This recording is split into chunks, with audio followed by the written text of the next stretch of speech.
Doğu Türkistan Enformasyon Merkezi'nin aldığı bilgiye göre, Suudi Arabistan Adliye Bakanı Veled Muhammed Selman'ın Çin ziyaretinde iki ülke arasında hukuk ve adli işbirliğinin güçlendirilmesi dahil bir dizi işbirliği anlaşmasının imzalandığı öğrenildi. Konuyla ilgili etik tarafından yapılan yazılı açıklamada, Genel Başkan Karakaş, Suudi Arabistan'ın Çin ile yaptığı bu anlaşmalardan sonra ülkede yaşayan Uygurların durumundan endişe duyduğunu dile getirdi. Karakaş, Suudi Arabistan yönetimi Çin'in Doğu Türkistan'daki insanlık dışı cinayetlerine dur diyemese de en azından Çin'in zulümlerine yardımcı olmamalıdır. Suudi Arabistan'da birkaç nesil boyunca yaşayan ancak vatandaşlık hakkı olmayan Uygurlar da var. Suudi yetkililerini bu Uygurların can ve mal güvenliğine sahip çıkmaya çağırıyoruz ifadelerini kullandı. Çin işgal güçlerinin Doğu Türkistan'daki zulüm, baskı ve insanlık dışı uygulamalarını dünya kamuoyuna anlatmak amacıyla Gurbetteki Uygur Kadınlar Bir Adım Bir Ses sloganıyla 15 Mart tarihinde yaşadıkları şehirlerdeki Birleşmiş Milletler kuruluşları ve ofisleri önünde sessiz protesto gösterisi yapmaya hazırlanıyor.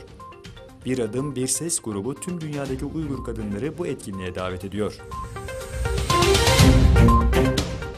Çin'in güneydoğusundaki bir tuğla fabrikası işçilerine maaş ödemekte zorlanınca çareyi maaşları tuğlayla ödemekte buldu. Çin'in sosyal medya sitesi Sina Weibo'da kullanıcılar kırsal bölgelerden göç eden işçilerin daha önce de benzer sorunlarla karşılaştığını hatırlatarak duruma tepki gösterdi. Rusya Dışişleri Bakanlığı Sözcüsü Zaharova, ABD Suriye'yi bölmeye yönelik bir strateji benimsiyor.